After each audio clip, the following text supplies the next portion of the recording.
ఇది కేవలం సమాచారంగా మాత్రమే భావించండి. వైద్య నిపుణులను సంప్రదించండి. ఈ మధ్య కాలంలో వయసుతో సంబంధం లేకుండా అంటే ఏ ఏజ్ గ్రూప్ వాళ్ళకైనా కూడా ఈ మోకాళ్ళ నొప్పులు అనేవి వస్తూ ఉన్నాయి. ఎందుకు సార్? పాతకాలంలో పెద్దవాళ్ళకు రావడం సహజమే. ఎందుకు వచ్చింది? కాళ్ళకి, మోకాళ్ళకి, చేతుల కన్నా ఎక్కువ మోకాళ్ళలో గుజ్జు తగ్గిపోయింది అని అంటారు. గుజ్జు అంటే ఏంటి? ఎముకలు గట్టిగా ఉంటాయి కాబట్టి దాని ఎండ్స్కి మెత్తటి ఈ ఎముక గట్టితనాన్ని రుద్దుకోకుండా నీ రీప్లేస్మెంట్ లో ఈ రోబోటిక్ సర్జరీ ఎలా ఉపయోగపడుతుంది? రోబోటిక్ సర్జరీ అనేది రోబోటిక్ సర్జరీ వల్ల కొంచెం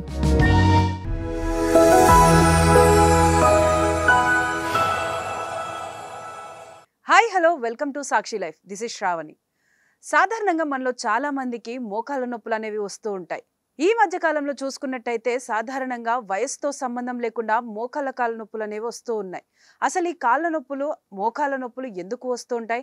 అదేవిధంగా మోకాళ్ళలోని గుజ్జు అరిగిపోయినప్పుడు ఇలాంటి నొప్పులు అనేవి సంభవిస్తూ ఉంటాయి అని అంటారు. అసలు ఈ గుజ్జు తగ్గిపోవడానికి గల మెయిన్ రీజన్స్ ఏంటి? మన లైఫ్ స్టైల్లో ఎలాంటి చేంజెస్ చేసుకుంటే మోకాళ్ళ నొప్పులు అనేవి తగ్గిపోతాయి అన్న విషయాలన్నిటి గురించి కూడా మాట్లాడడానికి ప్రస్తుతం మనతో పాటు డాక్టర్ మిథిన్ గారు ఉన్నారు. Robotic and conventional knee replacement surgeon from Apollo hospital Secunderabad. Sir అడిగి మరిన్ని విషయాలు తెలుసుకుందాం. నమస్తే సార్. నమస్తే అండి. సార్ బేసిక్గా అంటే ప్రీవియస్గా చూసుకుంటే ఏజ్ పైబడిన వారికి ఈ మోకాళ్ళ నొప్పులు లైక్ మోకాళ్ళలో గుజ్జు అరిగిపోయినప్పుడు వాళ్ళకి నొప్పులు అనేవి వస్తూ ఉంటాయి. కానీ ఈ మధ్య కాలంలో వయసుతో సంబంధం లేకుండా అంటే ఏ ఏజ్ గ్రూప్ వాళ్ళకైనా కూడా ఈ మోకాళ్ళ నొప్పులు అనేవి వస్తూ ఉన్నాయి. ఎందుకు సార్? మెయిన్ రీజన్ ఏమంటారు?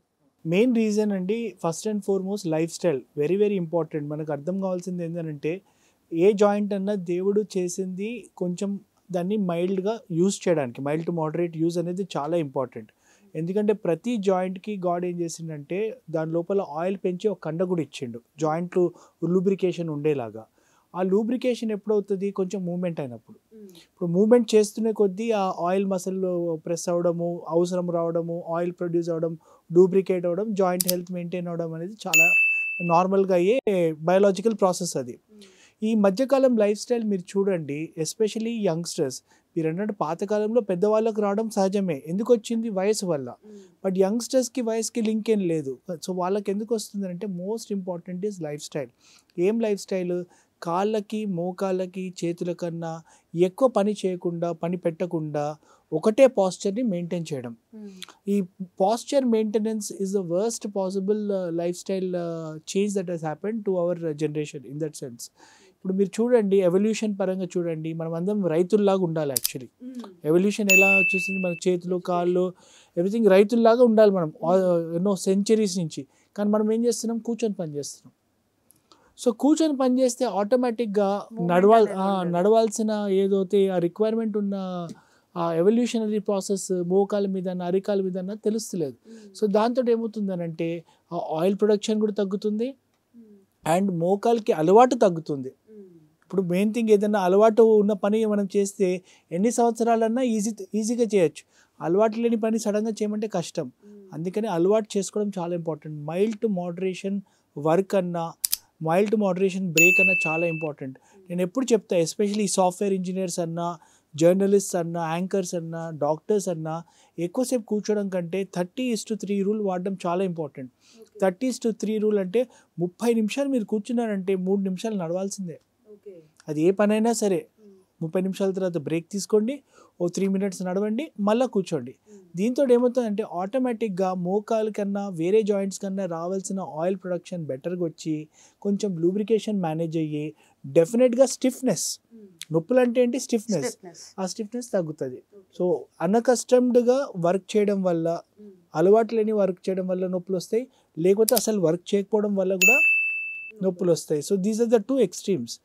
Moderation in activity is very important. Regular posture break. ఒక విధంగా ఆలోచిస్తే మీరు చూడండి, ఈ మధ్యకాలం అంటారు స్మోకింగ్ కంటే డేంజరస్. స్మోకింగ్ కంటే డేంజరస్ ఏంటి? Sitting, sedentary life style. కూర్చోవడము స్మోకింగ్ కంటే డేంజరస్. కూర్చోడం అంటే ఒక 1-2 మినిట్స్ కూర్చోడం కాదు, అదే విధంగా అవర్స్ టుగెదర్ 9 to 5 వరకు కూర్చొని కంప్యూటర్ ముందన్నా, రిసెప్షన్ దగ్గర అన్నా, పేషెంట్స్ చూస్తుండన్నా, ఎక్కడన్నా సరే ఆ కూర్చోడం వల్ల ఏమవుతుందంటే జాయింట్ మీద స్ట్రెస్సెస్, రాడికల్స్ అంటే బ్యాడ్ మాలిక్యూల్స్ అనుకోండి, బాడీలో బిల్డప్ అవ్వడము, ఈ నొప్పికి కారణం అవ్వడం చాలా కామన్. సో ఆ విషయంలో మనం చాలా జాగ్రత్తగా ఉండాలి. So we have to be very careful. So regular posture break is very very important to manage health in the joints. Sir ఇప్పుడు జనరల్గా మోకాళ్ళలో గుజ్జు తగ్గిపోయింది అని అంటారు. అసలు ఈ గుజ్జు అనేది అంటే లైక్ ఈ గుజ్జు అంటే ఏంటి? అగైన్ నేను అన్నట్టు ఇప్పుడు లూబ్రికేషన్ పరంగా మనం ఆలోచిస్తే దేవుడు ఏం చేసిండంటే ఎముకలు గట్టిగా ఉంటాయి కాబట్టి దాని ఎండ్స్కి మెత్తటి కొబ్బరి ముక్క లాంటి గుజ్జు ఇచ్చిండు. మనము సమ్మర్లో when we have coconut drink కదా, ఎంత సాఫ్ట్గా ఉంటుంది చూడండి లోపల కర్నల్, ఆ టెండర్ కోకోనట్ లాగా ఉంటుంది అనమాట గుజ్జు. ఆ గుజ్జు ఏం చేస్తుంది అంటే ఈ ఎముక గట్టితనాన్ని రుద్దుకోకుండా అది లూబ్రికేట్ చేస్తుంది. సో దట్ ఈస్ కార్టిలేజ్ అనమాట. సో మోకాల అరుగుదల అంటే ఆ కార్టిలేజ్ని బ్రేక్ డౌన్ అవ్వడం, ఆ కన్సిస్టెన్సీ బ్రేక్ డౌన్ అవ్వడం. లేకపోతే ఏదైనా చెక్కేసింది అనుకోండి, ఆ చెక్కేసిన పార్ట్ లాగా అది అలా మేనిఫెస్ట్ అవడం, అప్పుడు ఎముక రుద్దుకునే అవకాశం పెరుగుతుంది.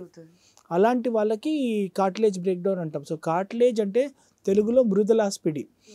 కార్టిలేజ్ దేవుడిచ్చిన జాయింట్ లోపల రబ్బింగ్ కాకుండా లూబ్రికేటింగ్గా పెట్టే ఒక type of part of the joint. Like ఎలాంటి డిఫికల్టీ ఉండకుండా బోన్స్ అనేవి రాసుకోకుండా ఉండడానికి ఈజీ మూవ్మెంట్ ఉండడానికి, ఎలాస్టిసిటీ కోసం మోకాలే కదా, అరికాలన్నా చేతులన్నా మెడన్నా ఎన్ని జాయింట్ కన్నా ఈ కార్టిలేజ్ చాలా ఇంపార్టెంట్. అదే స్మూత్ మూవ్మెంట్కి కారణం అవుతుంది. సో సార్ ఇప్పుడు బేసికల్లీ మోకాళ్ళు అరిగిపోయిన తర్వాత కొంతమందికి ఏంటి అని అంటే నీ రీప్లేస్మెంట్ అవసరం, కొంతమందికి ఏంటి అని అంటే మనకి మోకాళ్ళ దగ్గర బోన్స్ మధ్యలో స్క్రూస్ లాగా స్టంట్స్ లాగా వేస్తూ ఉంటారు. సో ఈ రీప్లేస్మెంట్ అనేది ఏ స్టేజ్లో ఉన్నప్పుడు అవసరం పడుతుంది, ఈ స్టంట్స్ అనేవి ఏ రేంజ్లో ఉన్నప్పుడు అవసరం పడుతుంది? బేసికలీ స్టంట్స్ అంటే మీరు ఐ థింక్ మీనింగ్ హెచ్టీ అంటారు, దాన్ని హైటిబియల్ ఆస్టియోటమీ అంటారు. మోకాల అరుగుదలకి నేను ఎప్పుడు చెప్తానమ్మా, దట్ మోకాల మార్పిడి ఆపరేషన్ అన్నా లేకపోతే ఏ ఆపరేషన్ అన్నా లాస్ట్ బస్సు, అంటే ఏ బస్సు లేదు ఊరికి వెళ్ళడానికి, ఇంకా ఒకటే బస్సు ఉందంటే అప్పుడు అది ఎక్కాలి, లాస్ట్ ఆప్షన్ అది.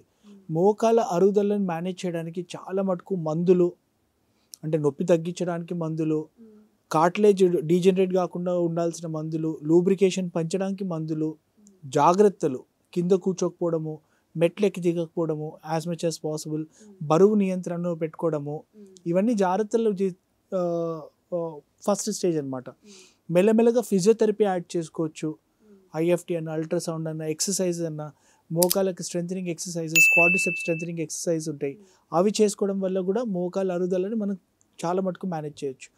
అప్పటికీ మోకాళ్ళ అరుగుదల మరీ ఎక్కువైపోతున్నది, రోజు రోజుకి ఎక్కువ అవుతుంది, కానీ ఆపరేషన్ లెవెల్ వరకు అంత అవసరం పడుతులేదు. కానీ మందుల వల్ల కూడా, ఫిజియోథెరపీ వల్ల కూడా కొన్నిసార్లు తగ్గుతులేదు. అంటే తాత్కాలికంగా మనము మోకాల్లో ఈ ఆయిల్ ఇంజెక్షన్ అనేది ఇస్తాం, అంటే విస్కో సప్లిమెంటేషన్ అంటాం మనము. దాంతో కూడా కొన్ని నెలల వరకు కొంచెం పేషెంట్కి మంచిగా అనిపిస్తుంది. శాశ్వతం కాదు, తాత్కాలికంగా కొన్ని నెలల వరకు temporary relief it will help అనమాట. ఇవన్నీ ఫెయిల్ అవుతున్నాయి, రోజు రోజుకి పేషెంట్ ఇబ్బంది పడుతున్నాడు. మోకాలు కూడా బెండ్ అయిపోతుంది, దొడ్డి మోకాలు అంటాం మనం, ఇలా అయిపోతుంది. స్ట్రైట్ ఉన్న మోకాలు ఇలా దొడ్డి మోకాలు. సో అలాంటి మోకాలు అయిపోయి మన ఊర్లలో చూస్తాం, కర్రలు పట్టుకొని నడుస్తుంటారు. సో అలా విపరీతమైన నొప్పులు వచ్చేసి రాత్రి వేళ పడుకున్నా కూడా నొప్పి ఉంది అనుకోండి, దాన్ని నైట్ పెయిన్ అంటాం.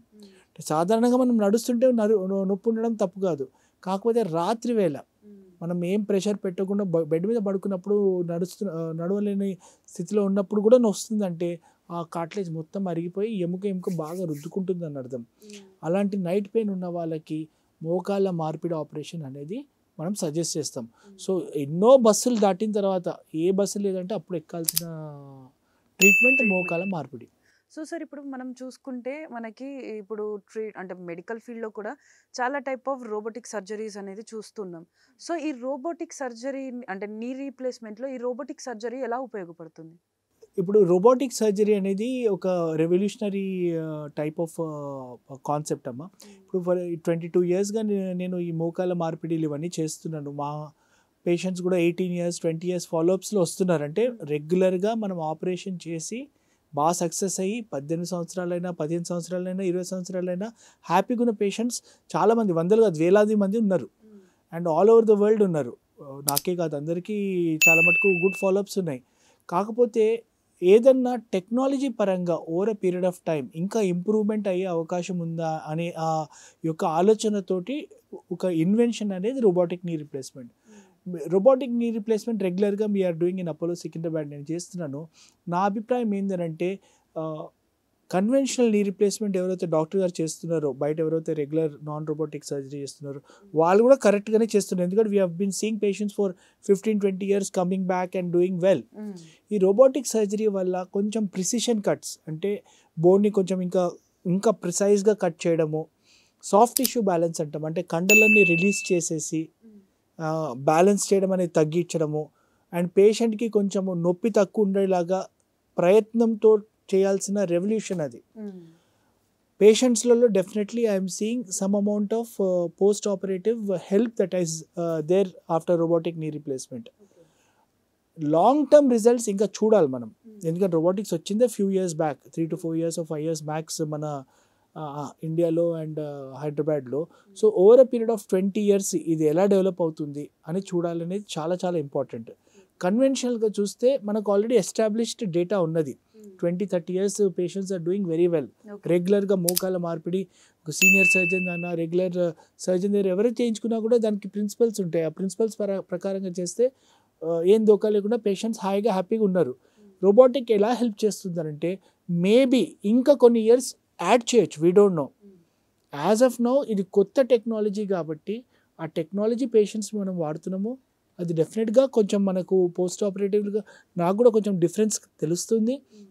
బట్ అది ఎన్నో సంవత్సరాల వరకు ఇలాగానే పనిచేస్తుందా లేకపోతే దీనికంటే ఇంకా బెటర్గా పనిచేస్తుందా అనేది time only will tell. Robo surgery చేయించుకోవడం వల్ల పేషెంట్కి కొంచెం better precise cuts, better soft tissue release, less pain అని ఆ యొక్క క్లెయిమ్ ఏదైతే ఉన్నదో we're seeing in patients, there is no doubt about it. But same thing can also occur in conventional in a good surgeons hands. So both surgeries are good. నేను చెప్పేది ఏంటంటే I feel that man and machine ఇద్దరు కలిసి over a period of next few years they should develop into more evolved what you call collaboration and maybe give more number of years to patient related follow-ups and painless total knee replacement or total hip replacement or anything for that matter. We are in just the starting of the technology, so we have to just see. So sir ఇప్పుడు ఈ robotic surgery తర్వాత patient recover అవ్వడానికి ఎంత time తీసుకుంటుంది compare to this conventional? Mostly maybe I can say a little, maybe 5-10% little more faster is what I can say, because I have seen some patients of my robotic surgeries, they have got very good immediate relief వచ్చింది. అది ఎందుకు ఉండొచ్చా అని నేను ఆలోచిస్తే maybe soft tissue release అంటే కండలని మనం కొంచెం రిలీజ్ చేస్తాం, ఆ రిలీజ్ కూడా కారణం అయిండొచ్చు అని నా అభిప్రాయం. But again we're very much in the early stages. Really అలాంటి ఎఫెక్ట్ ఉందా లేదా అనేది మనకు over a period of next 10 years తెలుస్తుంది. యాజ్ ఆఫ్ నౌ రెండు almost at the same time they are working. For example Monday రోజు operation చేస్తే robo surgery patient Wednesday discharge అవుతున్నారు అనుకోండి, మండే రోజు ఆపరేషన్ చేస్తే రెగ్యులర్ పేషెంట్ థర్స్డే రోజు discharge అవుతుంటారు. కొన్నిసార్లు వాళ్ళు కూడా వెడ్నెస్డే డిశ్చార్జ్ అవ్వచ్చు, we don't no. So it is something in evolution. It is a very good revolutionary technology which if people can undergo, definitely it is wonderful. But how much it is really going to help us in the future for the next 10 years తర్వాతనే మనం ప్రాపర్గా చెప్పొచ్చు. So sir ఇప్పుడు బేసిక్గా knee pain వచ్చినప్పుడు కొంతమంది ఏంటి అని అంటే హెవీగా వర్క్ చేసినప్పుడు పెయిన్ వస్తుంది, దాని తర్వాత తగ్గిపోతుందని నెగ్లెక్ట్ చేస్తూ ఉంటారు. సో బేసిక్గా ఇప్పుడు మనకి నీ సర్జన్ని మనం కన్సల్ట్ అవ్వడానికి what is the best suggestion, what is the best time? Main thing if you take a patient అమ్మా, for example we take a lady house wife అనుకోండి, హోమ్ మేకర్, తను రోజంతా ఇల్లంతా షీ టేక్స్ కేర్. మార్నింగ్ పూట తను చేసే రెగ్యులర్గా పిల్లలకి స్కూల్కి వెళ్ళడానికి బ్రేక్ఫాస్ట్ చేయడం అన్నా, లేకపోతే ఇంట్లో కూర్చొని పూజ చేయడం అన్నా, ఆర్ మెట్లెక్కి దిగడం అన్నా, డాబా పైకి వెళ్ళి బట్టలు ఆరడం, these are the regular works that a home maker does. అలాంటి వర్క్లో సడన్గా తెలియని నొప్పులు స్టార్ట్ అయినప్పుడు, ఫర్ ఎగ్జాంపుల్ కింద కూర్చొని వాళ్ళు పూజ చేస్తున్నారు, ప్రేయర్ చేస్తున్నారు, ఆర్ నమాజ్ చేస్తున్నారు, ఎప్పుడు లేని పెయిన్ కొంచెం కొంచెం తెలుస్తున్నప్పుడు అది ఫస్ట్ సైన్. సెకండ్ సైన్ మెట్లెక్కి దిగడం కూడా తగ్గుతుంది. మెట్లు ఎక్కుతుంటే ఏదో ఇబ్బంది వస్తుంది, ముందెప్పుడు లేకుండే డాక్టర్ గారు అనే ఆ కాన్సెప్ట్ వచ్చింది అనుకోండి, that is the first time you should start to meet a doctor. అది ఫస్ట్ టైం వచ్చినప్పుడు కాదు, అది సస్టైన్డ్గా ఉందనుకోండి, కొన్ని డేస్ నుంచి ఇలా నడుస్తుంది, ఎన్ని జాగ్రత్తలు తీసుకున్నా కొంచెం ఆయింట్మెంట్ రాసుకుంటున్నాను, లేదు తగ్గుతులే అంటే అప్పుడు ఆ డాక్టర్ని కలవడంలో very very important. So first stage నుంచి అది సెకండ్ స్టేజ్కి వెళ్తున్నట్టు, అంటే మోకాల్లో లైట్గా అరుగుదల స్టార్ట్ చేస్తుంది. అరుగుదల అంటే మృదులాస్పిడి ఒక విధమైన దొడ్డుగా ఉందనుకోండి ఆ కార్టిలేజ్, అది కొంచెం థిన్ అయినట్టు అర్థం. ఆ టైంలో కలిస్తే డాక్టర్ ఆర్ మీ ఇంటి దగ్గర ఉన్న ఆర్థోపెడిక్ డాక్టర్ మీకు ఎక్సర్సైజ్ అన్నా ఏదన్నా చెప్పడంతో మీరు ఆటోమేటిక్గా హీల్ అవుతారనమాట. కొన్ని మెడిసిన్స్ ఇవ్వచ్చు.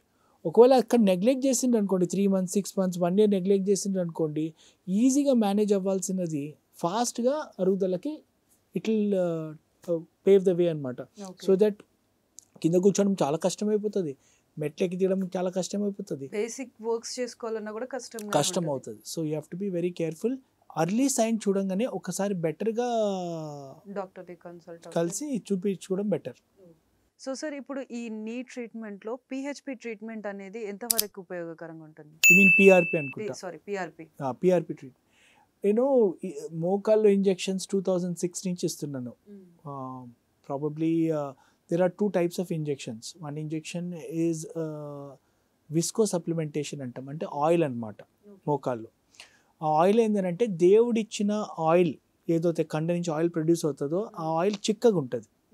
కొంతమందిలో వయసు క్రమేణా ఆ ఆయిల్ చిక్కదనం తగ్గి పల్చగా అయిపోతుంది. పల్చగా అయిపోయినప్పుడు లూబ్రికేషన్ తగ్గుతుంది ఆబ్వియస్లీ. సో అలాంటప్పుడు నొప్పులు వస్తాయి. సో ఆ ఇంజెక్షన్ థెరపీ ఎలా హెల్ప్ చేస్తుంది అంటే, ఆ ఆయిల్ని మనం బయట మ్యానుఫ్యాక్చర్ చేసి మనం మోకాల్లోకి ఇస్తున్నాం. This called visco supplementation. అది డెకేడ్స్, ఈరోజు నిన్న కాదు, 2005-06 నుంచి రెగ్యులర్గా హైదరాబాద్లో ఇస్తున్నాం మనం ఆ ఇంజెక్షన్ థెరపీ. ఆ ఇంజెక్షన్ ఇవ్వడం వల్ల మనకు తాత్కాలికంగా టెంపరీగానే రిలీఫ్ ఉంటుంది, కానీ అది పర్మనెంట్ కాదు. ఆ తాత్కాలికంగా temporariness it can be for a few months or extremely really for maybe 6 months. దాని తర్వాత కొన్నిసార్లు మళ్ళీ రిపీట్ ఇంజెక్షన్ కూడా చేయాల్సి వస్తుంది. ఇది ఎవరిలో చేస్తామంటే young patients who are not requiring any knee related surgeries and who have got arthritis, not responding to medications, not responding to physiotherapy, కొంచెం ఆయిల్ విస్కో సప్లిమెంటేషన్ ఇచ్చి చూద్దామని we give అనమాట. రెండోది పిఆర్పి థెరపీ. పిఆర్పి అంటే basically మన బ్లడ్లోనే, మనందరిలో ఎక్కడైనా దెబ్బ తాకింది అనుకోండి, ఆ దెబ్బని మనం ఏం చేయకుండానే అది హీల్ అయిపోతుంది. అంటే బాడీలోనే హీల్ చేసే యొక్క పవర్ ఉంది. సో ప్రజలకు అర్థం అయ్యేలాగా ఏం చెప్పొచ్చానంటే, ఆ ట్రీట్మెంట్ మన బ్లడ్ని తీసి ఆ యొక్క తత్వాన్ని ఒక చిన్న శాంపుల్ కలెక్ట్ చేసుకొని మోకాలు దెబ్బలు తాకిన వాళ్ళకి, ఎస్పెషలీ మోకాలు అరుగుదలకి usually I won't suggest PRP because we don't know ఆ స్టేజ్ బట్టి ఉంటుంది, దాని రెస్పాన్స్ కూడా కరెక్ట్గా ఉండదు. కానీ చాలాసార్లు కొన్నిసార్లు దెబ్బలు తాకినప్పుడు, కార్టిలేజ్ దెబ్బలు తాకినప్పుడు, లిగమెంట్ దెబ్బలు తాకినప్పుడు మొత్తం హీలింగ్ పొటెన్షియల్ అంతా ఫ్యాక్టర్స్ అన్ని ఒక చోట కాన్సన్ట్రేట్ చేసి ఇస్తున్నాం కాబట్టి డెఫినెట్లీ కొంచెం హెల్ప్ ఉంటుంది. కానీ మోకాల అరుగుదలని నొప్పిని తగ్గించేస్తుంది అని అనుకోవడము శాశ్వతంగా it's not correct. I feel that it is definitely temporary procedure which we have been doing for decades now and it is only going to give you a temporary relief. ఎవరికైతే మోకాల మార్పిడి అవసరమయ్యే అరుగుదల ఉందనుకోండి, అది మోకాల మార్పిడితోనే వాళ్ళు పాసిబుల్ అవుతుంది. సో మెడికేషన్ అన్నా, ఫిజియోథెరపీ అన్నా, ఇంజెక్షన్ థెరపీ అన్నా ఓన్లీ ఒక లెవెల్ వరకే పనిచేస్తాయి. అవి పనిచేయని టైంలో జాయింట్ రిప్లేస్మెంటే శాశ్వత చికిత్స. శాశ్వత చికిత్స అవసరం ఉన్న వాళ్ళు దీని మీద డిపెండ్ అవడము మేబీ వాళ్ళ భయమే, కానీ సైంటిఫికలీ అవి హెల్ప్ చేయవు. సైంటిఫికలీ మీకు హెల్ప్ చేసేది అవసరం ఉన్నప్పుడు, ఆపరేషన్ మించింది లేదు. అవసరం లేనప్పుడు ఆపరేషన్ అంత పాయిజన్ లేదు. మళ్ళీ అంటే గ్రేడ్ 1 గ్రేడ్ 2 నోబడి ఆపరేట్స్, దాంట్లో ఆపరేషన్ ఛాన్సే లేదు. అవసరం ఉన్నప్పుడు దట్ ఈస్ బెస్ట్. అవసరం లేనప్పుడే ఈ మందులు, ఈ జాగ్రత్తలు, లేకపోతే మేబీ ఈ injections on a temporary basis that will help, and that in youngsters. But surgery is the permanent solution in severe osteoarthritis. So sir, ఇప్పుడు బేసిక్గా సర్జరీ చేయించుకోవాలనుకుంటే చాలా మందికి వచ్చే క్వశ్చన్ ఏంటి అని అంటే, ఇప్పుడు నీ రీప్లేస్మెంట్ తర్వాత కూడా మళ్ళీ నీ పెయిన్స్ వస్తాయా అని చెప్పి. సో దీని గురించి మీరేం చెప్తారు? డెఫినెట్లీ వస్తాయమ్మా. కాకపోతే మనం అర్థం చేసుకోవాల్సిందంటే సర్జరీ టైమింగ్.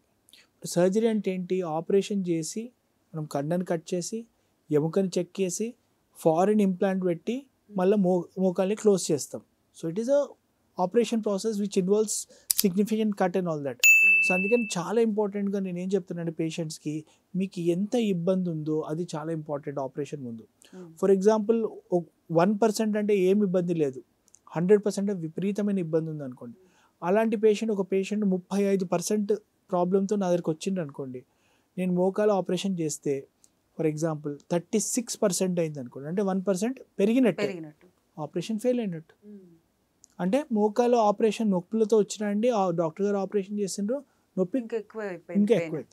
బట్ అదే పేషెంట్ 85% ప్రాబ్లం ఉంది, వాళ్ళు నా దగ్గరికి వచ్చిండ్రు, ఆపరేషన్ చేసిన అది 10% అయింది. ఆ 10% నొప్పి ఉన్నది కానీ 85% నుంచి 10% అంటే నియర్లీ 75% పెయిన్ తగ్గిపోయింది. కాబట్టి definitely it's success. So to be very frank, over a period of many years మోకాల నొప్పులు క్రమేణా మెల్లమెల్లగా తగ్గిపోతాయి. ఆపరేషన్ తర్వాత మోకాల నొప్పులు తగ్గిపోతాయి.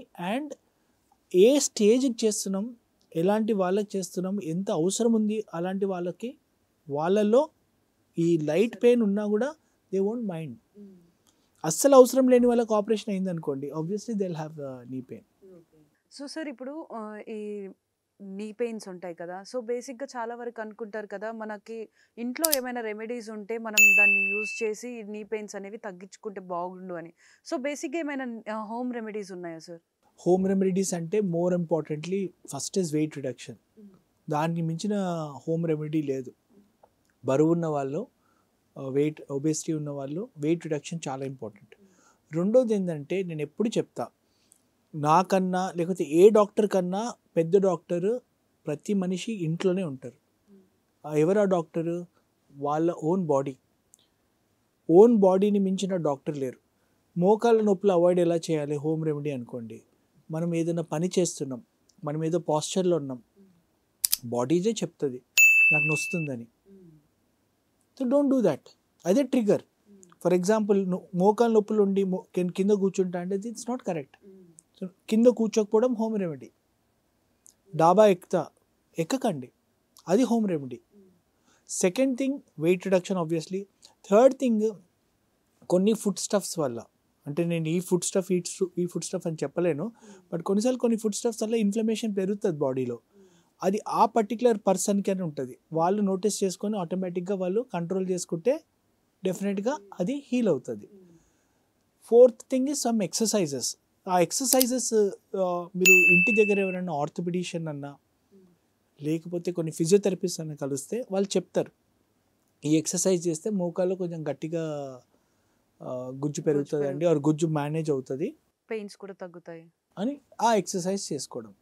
Weight reduction, avoiding triggers, some food stuff management depending on individual preferences, and last but not the least is ఇంటి దగ్గర ఉన్న ఒకసారి ఒపీనియన్ తీసుకోవడం, డాక్టర్స్ కన్సల్ట్ అయ్యి ఒపీనియన్, వాళ్ళ exercises. So so last thing is like ఇప్పుడు ఏదైతే జనరేషన్ వాళ్ళు ఉన్నారో వాళ్ళకి ఈ నీ ప్రాబ్లమ్స్ కానీ లేకపోతే ఈ నీ రిలేటెడ్ రీప్లేస్మెంట్ ఆ సిచ్యువేషన్ వరకు కూడా రాకుండా ఉండడానికి మీరేం సజెషన్ ఇస్తారు?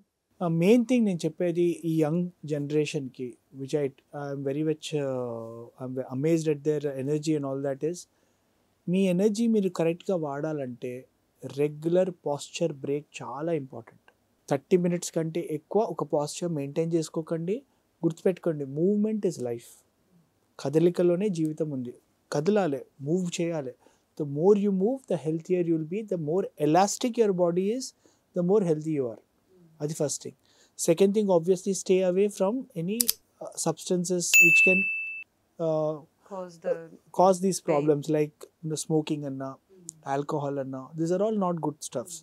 Third thing is binge eating కొంచెం అవాయిడ్ చేయండి. ఈ మధ్య కాలంలో binge eating, wrong time eating, దీంతో డెఫినెట్లీ హెల్త్ పరంగా ఎఫెక్ట్ అవుతుంది, జాయింట్ హెల్త్ ఎఫెక్ట్ అవుతుంది, వెయిట్ ఎఫెక్ట్ అవుతుంది. Be careful about that. Fourth thing, there are studies which say that long term sitting వల్ల, 9 to 5 కాన్స్టెంట్ కూర్చోడం వల్ల హార్ట్ అటాక్స్, బ్రెయిన్ స్ట్రోక్స్, లేకపోతే multiple problems అనేవి young పేషెంట్స్కి వచ్చేస్తున్నాయి. జాయింట్ పెయిన్స్ అవి అవాయిడ్ చేయాలంటే regular posture breaks are very very important for the younger generation. మీరు మార్నింగ్ జిమ్ వెళ్ళి, సాయంత్రం జిమ్ వెళ్ళి, మార్నింగ్ నుంచి ఈవినింగ్ ఒకటే చోట కూర్చుంటా అంటే కరెక్ట్ కాదు అది.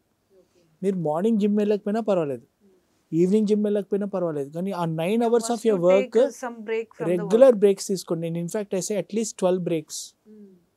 12 breaks from your regular posture during your work, at least of 3 minutes.